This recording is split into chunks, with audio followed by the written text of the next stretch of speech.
Okay, we're on over here.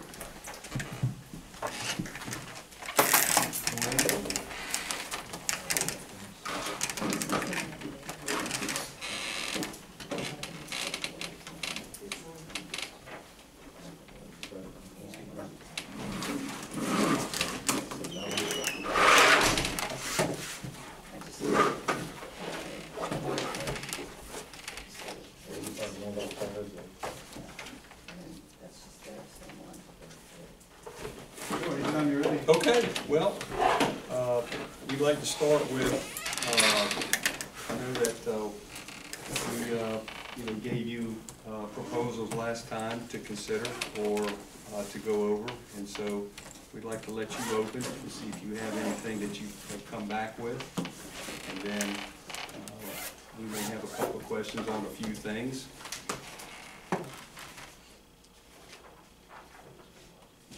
Yeah, we gave proposals last time. The last time we came in, we. Yeah, Okay, all right, well, we did go over a few things. Yeah, I mean, if you just wanna, I think we agreed to a couple of things last time. You did, and we have all that. And, there were some things that you did give us. And one of the things that we had some questions on, and maybe you can help us with, is the training article that you've proposed. Some of it's clear, and then some of it isn't as clear, particularly with the amount of time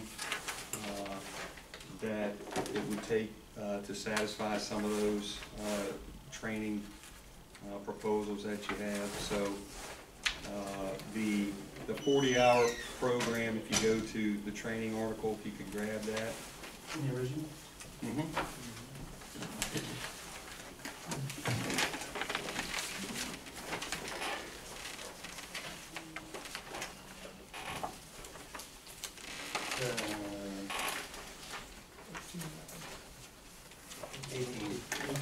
Page 27.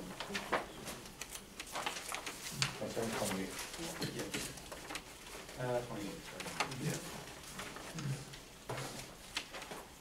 All right, over there. So in number 1, the county and the patrol agreed to establish a classroom-type program to instruct the patrol members of the bargaining unit on the subject of county ordinance and state statutes.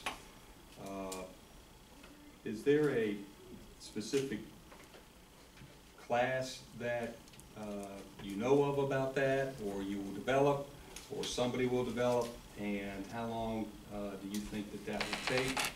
Well, is it annual? It's basically already, they already do it. I mean, it's essentially already done now. It's the classroom phase of FTO. That's what we're referring to, I think, in this. Okay. Well, but this says to instruct the patrol members of the bargaining unit on the subject of county ordinance and statutes. So it doesn't specifically call out training officers, it doesn't call out, it just says patrol members. So is this an annual class? Is it a certain amount of hours that you expect to be trained in? And we're asking because, and I'll do that in a lot of this, because you've proposed training, and you've proposed a lot of training. So we would need to have some understanding about how many hours a year total that we're actually getting to. Well, let me ask. Because some of it's not clear. Maybe Mr. Swanson or Chief Manchester can answer this too. That how many hours do they get right now? You hire a guy tomorrow, he has classroom. Absolutely. We want everybody to have guys coming up into your organization to have that knowledge when they hit the street. Absolutely. And I'm sure you have ongoing memorandums. July 1st, there's probably a lot of laws that are going to change in Florida. I don't know how they're going to affect law enforcement, but October 1, July 1, they usually change unless the governor vetoes things. And you guys just have that in-service training, I would think, or for updates and how the new stuff applies to right. people on the street, that kind of stuff. You think it's proficient right now that guys, rookies that are coming in, and you have a whole curriculum, I'm sure you have a whole curriculum of your training, a whole, whatever, it's 12 weeks, what have you, and how much is dedicated to that, teaching those guys, because we all know it's OJT, it's nothing about the academy teaches you nothing. Right. Especially your specialized training that you guys have. Right. The guy comes out of the academy, he knows, maybe he's never even swam in a pool, he's got a lot to learn. Absolutely, and we put them all through all that. Is that what we're talking about? No, this doesn't say that really. This doesn't say for new members, it says to instruct the patrol members on the subject of county ordinance and state statutes. So we're asking for clarification on that. And do you want this, is this an annual training?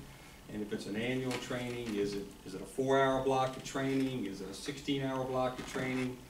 Is it included in number 2, which is the annual 40-hour training, which can be classroom type, and or on the job training? Is it combined with that? To me, the way it reads, it's to keep the status quo with FTO. That's pretty much all it's referring to, unless anybody disagrees with that. I mean, Okay. I think we're already doing it. So this We is just want- status quo This is status quo. for FTO. We're already doing it Okay. now, we just wanna make sure we retain that. Okay. You know, because again, Because it doesn't say specialized on the that, beach, so we It just doesn't want to say make that. sure. things on the beach are not gonna correlate into, you know, you work in the city, but things on the beach that they want them to stress, all those things, no dogs on the beach.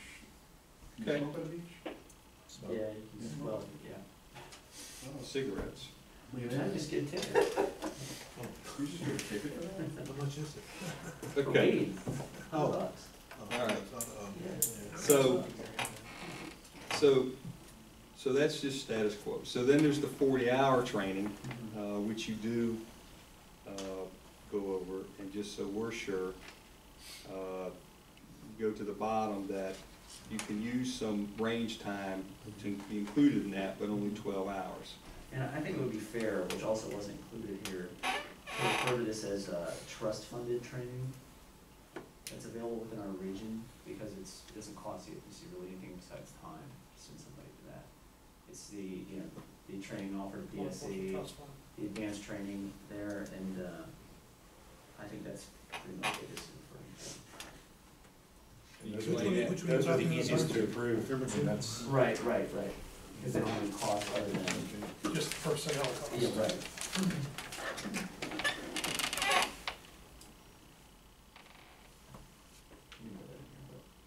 Okay. Do you want, how many hours do you get now that would be required?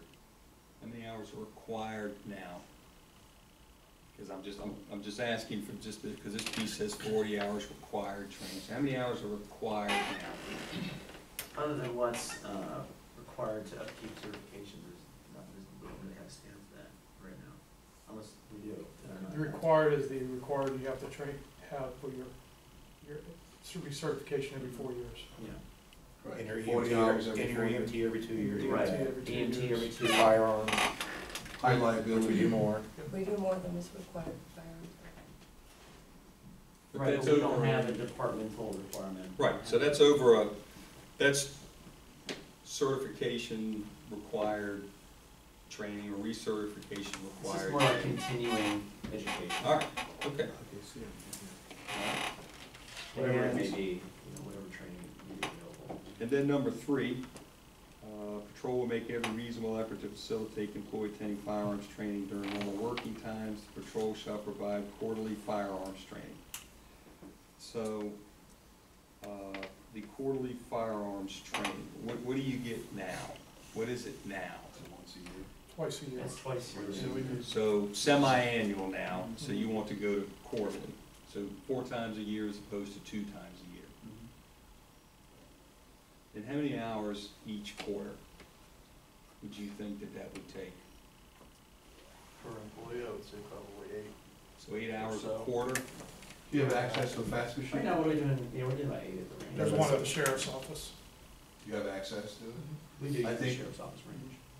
No, I'm not talking range, I'm The talking fax about machine. fax machine. Yeah. I think one of those times a year, that's interactive shooting, computer and, using the shotgun, using your O spray, real life situations.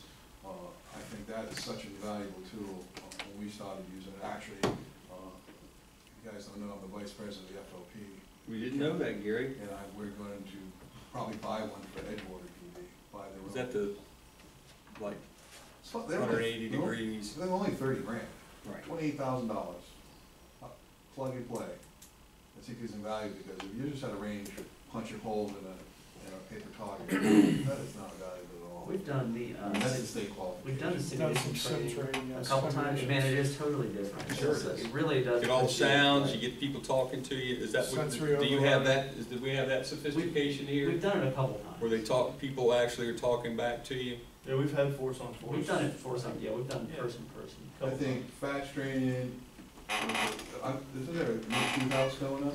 There's a, we have an old shoot house. Yeah, actually, there is a new one out there, the The range. sheriff's office putting up a new Okay. shoot house. So 8 hours a quarter is essentially what you're saying, and right now you're doing 8 hours. Are you doing 8 hours semi-annually now? Is it about 8 Yeah, it's hours for about the 8 range? hours. It's about a full day. So they're doing 16.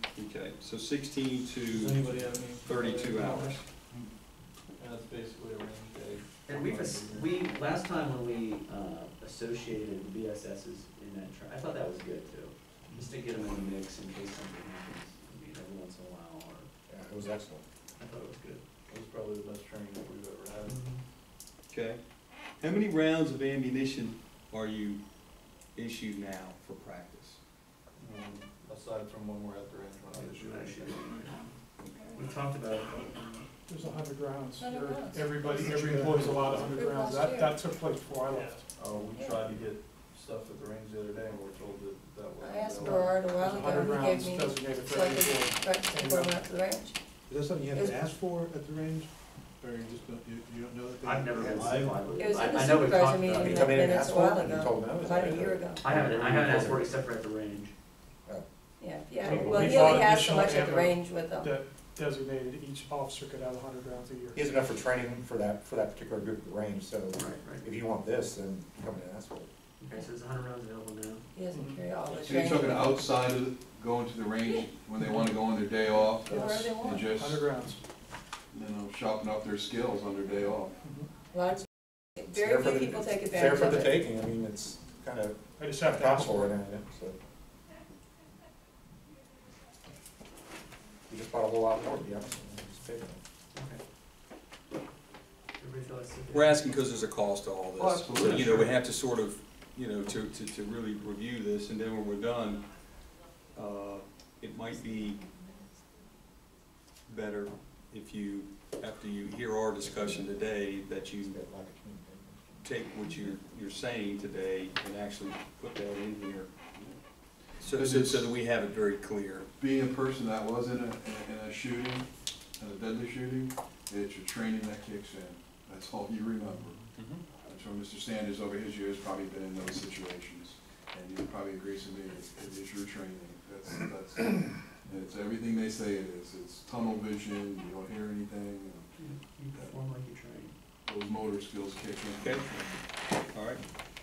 And then as you sort of go over, I think the next really piece, just as far as hours goes, is number 7. 20 hours of supervisory training of a classroom nature, internally and/or external, shall be provided to employees promoted to lifeguard supervisor positions during the fiscal year. Do you do that now, or is that something different? We They could go to This is only on supervisor training at the supervisor training. county. We could send to personnel. I think we could use something more specialized than that, quite honestly. So this is in addition to the supervisory training that the county provides to new supervisors. Are you saying the content needs to be beefed up, or the content is? I'm not saying that the training that we're sent to is bad or anything. Right, The right. personnel training is fine, it's just generalized, it's generalized supervisory information. What we do is so specialized, it would be nice to have some specialized training. We started doing supervisor FTO. It's not a score thing, but it's just, you're with another supervisor for, I forget, like a week or A pay period. a pay period of 2 weeks. That's a good thing to do, and we can incorporate that status quo item into this perhaps. the goal is to use one of the captains Right, to do yeah. that, to fill that function. Which, it's just good, I mean, it gives you an insight on where to get started, and it is its own animal down there, you know, so it would be nice to have maybe some other supervisors putting some curriculum together, trying to get everybody on the same page.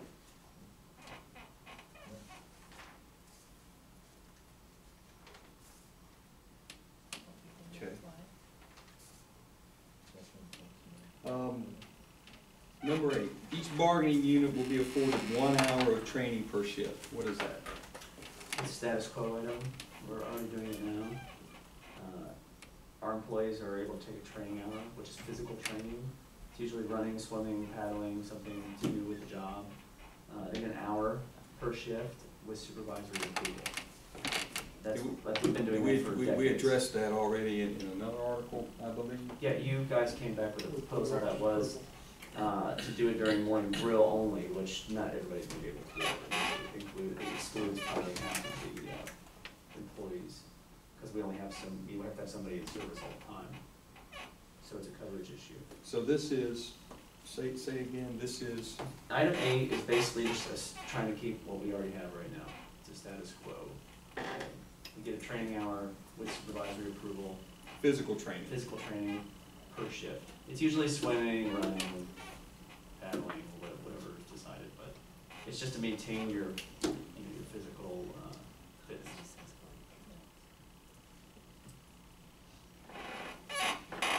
Yeah, if you want to split hairs, possible, it says 45 minutes, so. Yeah, right, it does. But we do an hour now, Right. so. Okay. And number 9, all bargaining unit employees will have baseline instruction / certification, report writing, and laser / radar operation and other identifiable basic work knowledge to ensure their success and an employee for the beach patrol. That's another thing that the department's already started doing. It's not I wouldn't call it a status quo item because they've just begun doing it, started doing it recently, but they're doing it now, so I think that it's a good thing to continue doing. What we wanted to just make sure that everybody has a standard level of training coming out of that. I call it a foundation, Right. and you know, obviously, that it's not gonna happen overnight, but, so. And we can always add some grace period for implementation. So is this one-time training, or is this? This is just one-time training, this is a certification course essentially, so you need to run a radar laser, you have to get certification to do that. And not all of our officers have that certification, so not all of them can issue a citation to somebody speeding down the beach with the laser or radar because they don't have a certification.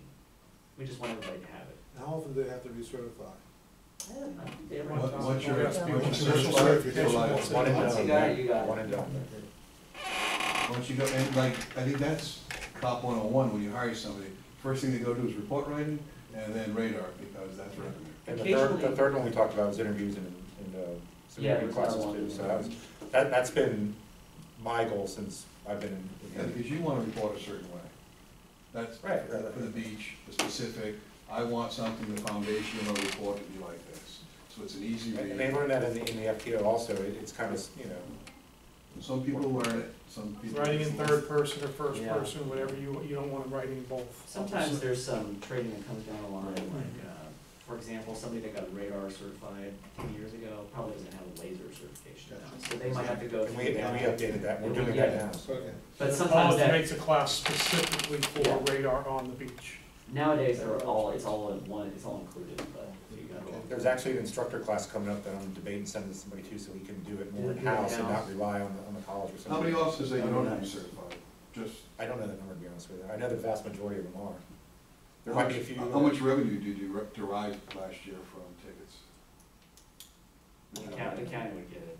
I don't know. Well, I know, you might have the You number. get a part of that, yeah, I don't have that number. Couple of 100,000, I don't know. No, No, no, no. not that much. Under 100,000, Yes. under 50, Mhm. under 50, Under 50. under 25? Probably in between 25 and 50. So imagine if you doubled the numbers of officer writing tickets. It's revenue. Well, right now, I would say an officer writing 100 TCs a year is a lot. That would be on the high end. Each I've officer? done it. It's on the high end, each officer does 100 a year, but that'd be on the higher end of the spectrum. Really? How many traffic stops? No, there's thousands of traffic stops, Writing but 100. actually Right. writing Traffic issues Traffic them a stops citation. inside with. And I probably only citations. issue a trip ticket to 1 in 15 to 20 people I pull over. Wow, well, you pulled me over. Yeah. Well, I don't like that one. It's somebody's You want going, quotas, right, somebody's going directives. 15 and a 10. They have discretion. You gotta slow them down. you What don't you're have trying a to do right is just slow them down. Right. Does not ruin their day. $300 ticket. What happened if I was speeding? Okay. All right, well, I appreciate that because some of this we didn't understand as we were going through it. And when you add all the hours up on an annual basis, you know, there's a cost to that. And, so, and a cost to, you know, the ammunition, you know, to go along with it. And, you know,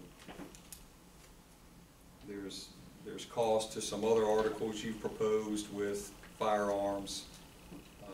So, you know, it all, when you put it all together aggregately, you know, that's a tremendous amount of cost to not only equipment, but to people, and hours, and coverage, and all of those things. Yeah. So, and I know you understand that, but that's why we just need clarification on a couple things. And we'll probably continue to want to get some clarification, so appreciate that. Thank you. And so, you know, most of the other things that, you know, that you've proposed, at least out of your contract, you know, most of it's still under review, I'll be honest with you. There is one thing that I'd like to get back today. It has to do with, you know, employee relations committee or employee relations meeting, and we'd like to give you something back today to consider, if you'd like. Okay? Just take.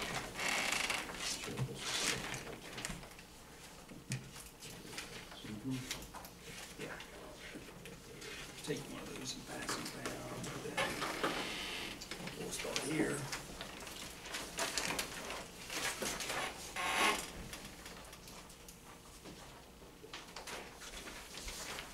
Thank you, Pat. Sir.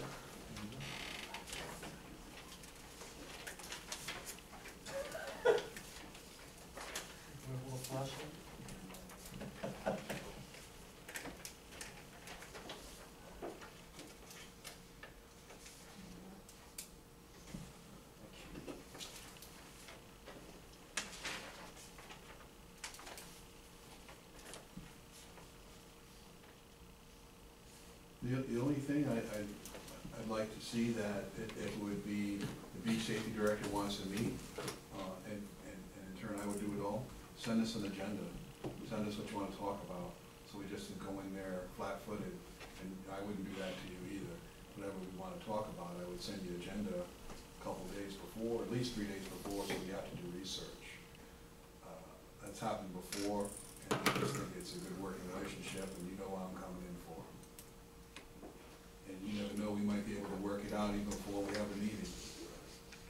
That's the only thing, Joe, you guys can plug that in somewhere.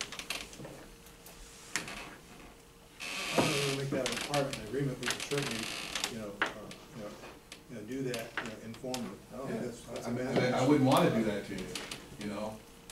And you say, well, yeah, we only gave you a couple days, that's happened before, you know? It's just being a gentleman's agreement that, just, you know, we know what you wanna talk about. But the past experience with that is generally either the union or if the county, if there's a meeting, usually the parties get in contact. It could be either the union president or you call up and you say, and then you have a gentleman's agreement, person's agreement, and say, okay, these are the items we want to talk about, that's fine. Usually, what we find out through experience is you sit down and you learn about new issues, and they come back again, and they have a series of meetings, and then they put together, information. So, I mean, But you and I are always not gonna be here. no, Well, that may be true, but I just don't, I just think that the additional requirement of agenda really is not something that really needs to be in the contract, but we can certainly, you know, we can formally do that. I don't, this thing is, the parties may get together. I don't think we need to have everybody required to do something like that. I mean, this is like minutia. The idea is, we want to be able to have the union express issues before they become bigger issues. And what we really want is a friendly encounter where, you know, they feel comfortable, they can pick up the phone and say, look, hey Joe, you know, hey Tom, or you call and say, hey Charles, you know, I got these issues, you know, we can go back, usually you'll probably tell me what some of them are on the phone, and then I'll go back and if we can get it resolved on the phone, we'll try to do that. The whole idea is trying to expedite it as opposed to impede. Yes, absolutely, sure. Okay, I think this seems very reasonable. yeah, all right. What I'm gonna do then is, Gary, I'm just gonna put agreed here, and then I'll initial it, and if you initial it, then we'll get it sort of cranked in. We'll put it tentatively. Well, why don't we just agree on it? Right? We'll just agree on it. Okay. I know, I mean, Just bust his chops. we'll just agree. Okay. All right, I just want to make sure. Today's the 25th? Okay. All right, I don't have my phone or anything.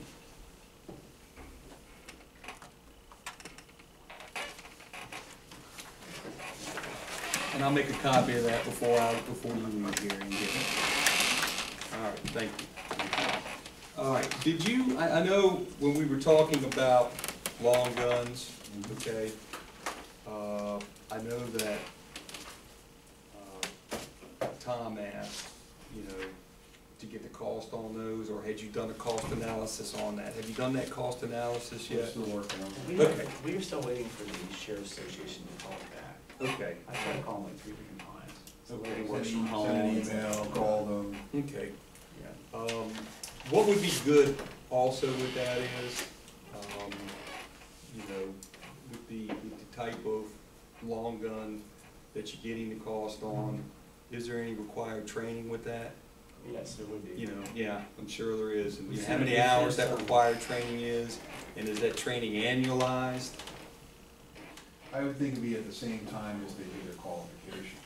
Okay, Just like the sheriff's office, or I used to do, you go with your pistol, not everybody had a long gun, but certainly they wanted you to qualify with your Right. AR-15. Sure. And the shotgun. I just want to be, you know, here's what All we, in one day. here's what happens, Mhm. okay? Just my experience in all my years, is we agree on something, and, you know, you agree on item A, and you get a cost on item A, and everything's good on item A, and then what comes with item A is item A1, item A2, item A3, and item A4, and it's all these costs that you don't realize, and it compounds against things that you're already doing. So, which is why I wanted to get into, really ask you a lot of questions about the training, because, you know, depending on what you know, where you head, you know, for your long guns, or, you know, if we agree to implement something, that there's some annualized training for that, then that may impact the other training. Sure. And so you go from, let's just say you go from 60 hours a year, okay, to 100 hours a year. And that's a lot of hours. And there's a cost to all those hours, because, you know, if you gotta pull people off the beach, you have to pay for it. And, or if you just go on your day off, we gotta pay for it. So there's a cost either way. So, you know, that's, you know, that's where expensive programs sort of mushroom, and then you're looking around going, What happened? did we think about all of this before we did it? So that's what I'd like for you to consider is, you know, you're doing your research, put everything in it. And because that helps, you know, as we sort of, you know, filter through all of that, and, you know, as we begin to get to, you know, our decision points on those things, It's always good to have all the costs in front of us, and then marry that with all the other costs of what we have going on, you know, in any proposed contract, and then, of course, any agreed contract. And then what's outside of the contract. Well, I think it comes down to this, Joe, that it all depends when we get the cost of those weapons, that how many are you going to commit to the first couple of years? And then the armory's gonna have to spend time. Absolutely. With those officers that are not proficient with it, hey, how to take it apart, how to clean it. Because if you're not a gun guy, you know, you're gonna be all thumbs. But let's say hypothetically, you're just gonna give it to the lifeguard supervisor first. How many of those? So now, if you're not a gun guy, hey, you want your armor to teach this guy how to pull it apart, put it back together. Because when you're working at the beach, that thing's gonna be cleaned continuously. Absolutely, probably every day, broken down, cleaned, and put back together because of the salt and the sand. So, all that said, once that armor has time with them and it feels comfortable with those guys, and now shotguns. But when the training comes at the range that day, that all can be done in one day. If Ryan has a pistol, AR, and a shotgun, they can blast them through all in one day. The same day he would go out with his pistol. Every agency does that. They don't take specific days just with the AR or just with the shotgun. Okay. It's too much money, too time consuming. So that's what they do. So, have you, because I know, I mean, routinely, you know, when you get into any association or just organizations that don't have collective bargaining units, you know, we would like to have this. So, what we would like is, you know, with the long guns, you know, what else comes with it? As you just said, and there's a lot of things that come with it, right? So, you know, what is the complete package of the long guns? In other words, you know, there's an initial cost, there's a training cost, there's an annualized probably cost that goes with it.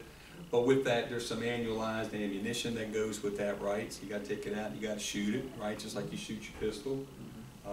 And then there's, you know, what's the cost of the initial implementation? You know, what's your thought on that? Okay, in other words, do you buy 55 of them all at one time? That's a huge cost. Oh, yeah, and at least 500 rounds for each one. Yeah, that's a If huge, you want that many right. to be proficient. That's a with that. huge cost. So, you know, what's your thought on that? But What we've gotten is some of that, but what we've gotten is from you is, hey, we would like to have long guns, and you know, here are the reasons why we'd like to have the long guns, okay? But we haven't seen, you know, sort of all the rest of the package that would go with your proposal. And that's you know, that's important information for us, you know, as we're going through it, because you know, we're doing our research, but you know, your research is valid. And the input is valuable to us on, you know, what you're thinking there. So we'd like to have sort of the complete package on that. That will help us. Yeah, and we're working on it. It's just that the other entities are not responding to us for whatever reason. When you do your research, can you also look at the best practice for securing the long gun in a vehicle? Sure. Well, there's so many of them. You'd have to look at the vehicle. And Which see- is what we want you to do. Yeah, absolutely. You know your vehicles, right? Mhm. And you have a couple of different types, right? If I'm not mistaken, you got a couple of different types. Even when it comes to the pickup trucks, there's a couple of different types. So you got a couple of different things going on down there. So as Mr. Hargrove said, what is the best practice for securing it? And what's the best practice for the environment that you're working in for the armor? Yeah. As you said, right, you got sand and salt and there's things, or, you know, is it, you know, is it better to be in a case mounted? So it's your environment, right? You know what you have to do what you gotta do. Something to consider with costs, at least with procuring you, is, I talked to somebody at the sheriff's office, I don't know, I haven't looked into it very much, but I heard that they are permitting companies to use personal weapons, AR-15s, with department issued ammunition, if they qualify. And to fall within the standards that is set. Which is the same thing that they would issue. Okay, we'll check that. Would be, and I'll So pull- that could be an option, possibly, I don't know, but I don't know what. You mean like a beach officer buying their own and bringing it to work? Well, I mean, yes, and, Okay. I mean, I've got a few of them, but the department will have to say, this is what it needs to be, and this is how it needs to be configured, I mean, there have to be rules, obviously. Yeah, I'll just say, I'll have to check on that. If you are doing that, then I probably have to talk to the sheriff, because Thank you. there's significant liability issues. It's one thing if county issues you your property, and you have your own property, then you're assuming personal liability. Yes, yes, And I don't think that that's the, the employees wanna do. nobody wants that, I think it's better. I'm just throwing it out there, not saying. Have yourself a water, they say Gary. it, but I think it's a significant concern. Well, if they're issued by the my tax county, they're money. all the same, nobody else, and there's certain things to that. And maintenance and everything else, so, that's not a problem. Okay, Just a thought, we'll look at that. However, maybe that one. well, and then there's, as Mr. Hargrove said, I mean, then there's our risk, that's involved with that, and I'm familiar with what you're saying on a whole different level. Fire helmets, okay, leather fire helmets, they're not typically issued. So fire guys and gals like to buy their own, but there's processes you have to go through, and there's, is the helmet certified by NFPA, and there's a lot of things you gotta go through if you even choose to do that, and allow them to buy their own helmet and wear it. The same thing with handcuffs, you get department issued handcuffs, but if you want a nicer set or something, you can buy your own, and, Okay, it's, it is what it is. okay, all right.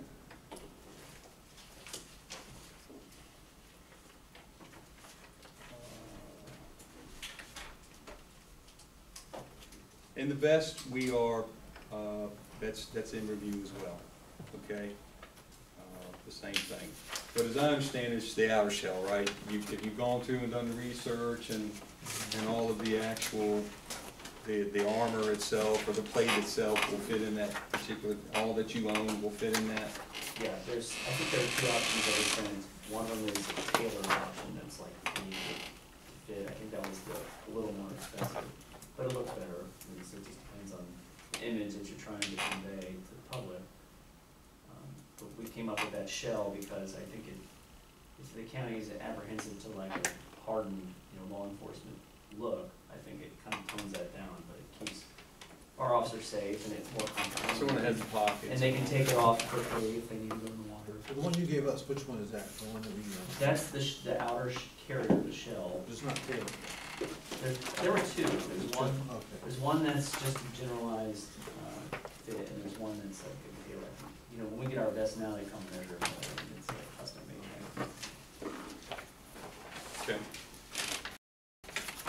There's all kind of shows on TV, so, so when you flip the channel sometimes, it might be, you come across this live PD stuff and everything, and I actually saw some, and I was paying attention to, there's law enforcement agencies, obviously, all around the country, but the ones that they're actually filming and using have those vests. Oh, yeah. With the pockets and, so. Looks like a Class B shirt. Yeah, this Yeah. one looks like a shirt. Yeah, it looks like It's a got Class the B seam down shirt, the right, middle. it has everything, it looks like you're wearing a shirt, so. It does They have even, pockets. they even make. So I got the concept, I saw it, I got the concept and understood it, so. Yeah, most of those I saw around $200, somewhere in that. Does it make a difference in terms of comfort, whether it's tailored or whether it's loose? I mean, I don't think it would, I think it would just look better. Tailored. I don't. Because of the way it fits. Right, yeah. And in that aspect, if we're gonna keep the same vest or get new ones, it would probably have to be tailored to fit the vest. already on, yeah. And maybe there's an option there, if we're gonna get new vests, to just do it at the same time, maybe it would be cheaper and easier, I don't know.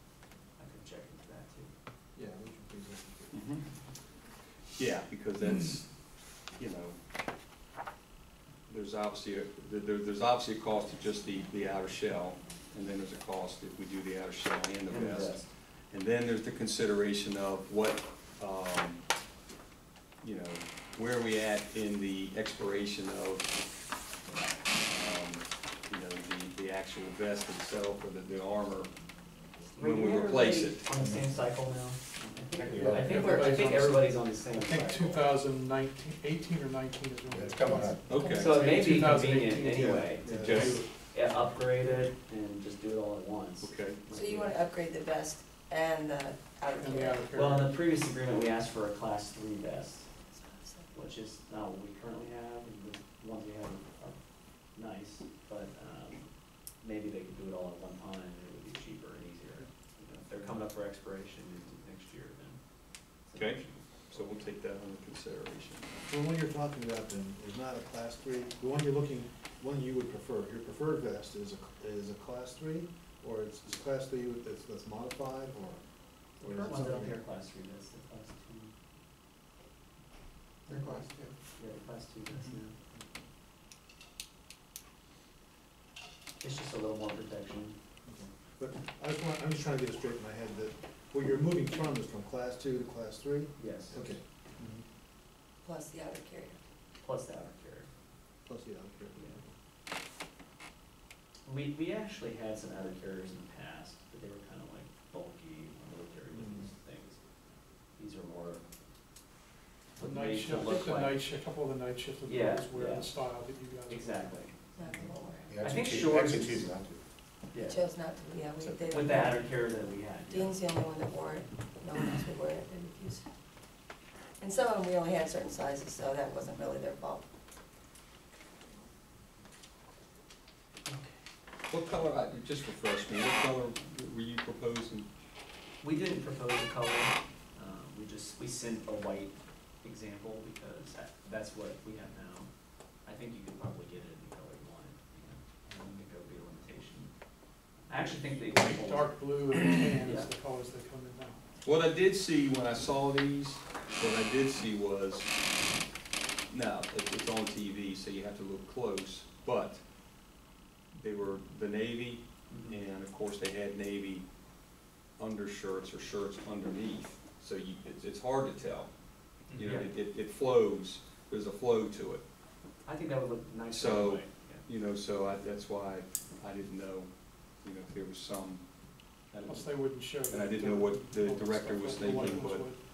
The there's a sun flow being to it. blocked and Yeah, all we that. have white Which I shirts think is the now. whole idea Fashion's of it. important. They're hard, it's hard to keep. Well, it's not even fashion, but I mean, there's We don't wanna clash. there's a reason, right, I mean, you know, you're not gonna, I would hope you wouldn't, but, The only problem just with me. navy is that the sun really Fades in. fades it, and The navy. it turns very grayish looking, because that's what we have. We had the tan I liked, I mean, we used to have that tan, it was nice, I thought, anyway. I don't know if we'd have to change the color, but I don't think color would be a limitation, I think we could get it any color that would want it. okay. Well, Gary, that's what we had to talk about back, were, you know, the employee relations, which we agreed on, the long guns, the vest, just to get some additional information, the training to get some additional information.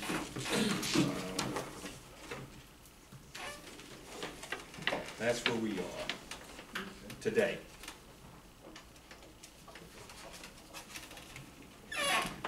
Well, and I guess everything else we've done to review, all the other things like, starting up.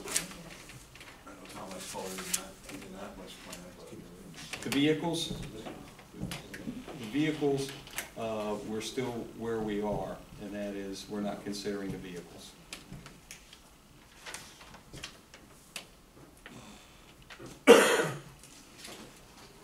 Just going over your last proposal, 428. I'll just go through everyone we can right now. Okay. One is agreed, Yes. 2 is agreed, Yes, sir. 3, Yes. 4, Let me get to 4. 4 is just that, it's almost what you gave us. You're gonna allow one person, one's is operationally sound. 4 would be, 4, what we gave you on the employee relations meetings, we'll either create another article or we'll add it to something. So that's not 4. Right. Yeah, Be I'm just clear saying, about it's kinda like you came a little bit. Yeah. I would just like to see, like, for instance, if somebody had an IA, Uh-huh. and I'm out of town, or I'm in Kissimmee, and I can't make it. I want one of my stewards, somebody's gotta be there. If he wants representation, somebody's gotta be there. And if I can't make it because I have some kind of conflict, and you wanna get it done, it might be something that you wanna get it done, and I can't be there. We gotta allow one of our stewards here, which I'm big on training all myself, and I'm big on my boss now, I'm on him about getting all these guys trained, so they're proficient when they go in there. We gotta allow somebody to go in there and represent other than me, just as a backup, if there's a conflict. And it's, it might be on, and they might be working, but that guy needs representation. He's got that through state law, he has that right, if he votes, he might not, but if he does, and he calls me, I mean, Dave Vanis, is that the guy? I mean, he's very, very flexible, but there could be a situation that it can't be flexible, that there's a criminal nature to it, or you need it done right away, or, so, to me, I go to all the shootings of all my guys, I might have a shooting 5 minutes before the IA interview. And that takes precedence. So, just to allow whichever these guys decide who are gonna be the stewards, if they're not working, they have an obligation for their brothers and sisters to go. But I'm just saying, if they're working, if I'm working in New Smyrna, at your headquarters as an IA, that something comes up to me in Kissimmee, that some officer shot and killed somebody, I have to go to. I would hope, being it's a circumstance that would happen all the time, but you would let that one of the stewards go and just sit in. On duty.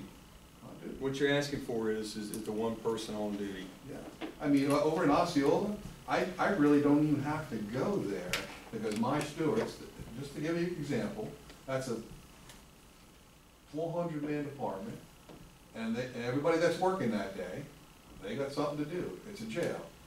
But I had to go there for informal talkings with the chief, first step grievances, because my stewards are great.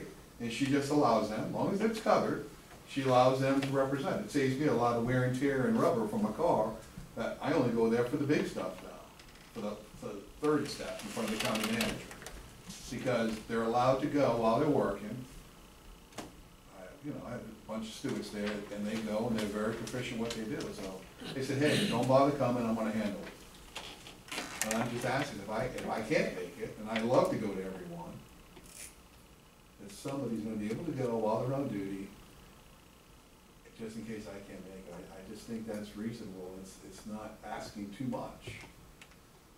So where would you write that, Gary, in this article here? Just tell me where you would write it and what you are proposing on that, and then. Well, we're gonna designate who's gonna be stewards, Okay, for the purpose of handling grievances and dealing with management on murders and interpretation of the agreement. Not, if you're not a steward, you just can't go into the chief and say, hey, you're violating the contract. We don't want that. We want guys that are trained as stewards, because we all know at this table, most stuff you deal with is gripes, not grievances. So a steward's trained to tell those people, like, this is a grievance, I handle it. Informally first, as we all agree, I think that's the best, and then if we can't come to an agreement, then we file the grievance. So there are times that, if I'm not around, a steward's gonna have to handle those things. And I give examples of internal affairs investigation, but Mr. Vanis has been flexible, but there's gonna be a time where it's not gonna be flexible. There might be a criminal allegation, or a sexual assault, or a theft, and you want those things to be addressed right away. And Gary's over in Kissimmee. So we're gonna designate, we don't even know how many stewards yet, but those are the guys that are gonna be on a daily basis in the trenches, talking to Chief Manchester, Deputy Chief Driscoll, saying, hey, I got a problem. You don't wanna be one officer going in there, you're violating the contract. And I'm not gonna be there for every one. And you don't have anybody in the union that could step in, I mean, your group that would. They don't know anything about police work, Just like I would know about going to Disney and handling a cat, you know, Goofy's not Bus getting- driver? Goofy's not getting his 15-minute break. You know what I mean? Bus driver, warehouse, characters, UPS, delivering a package, on and on and on. I mean, I have a specialized, just like they're specialized in what they do.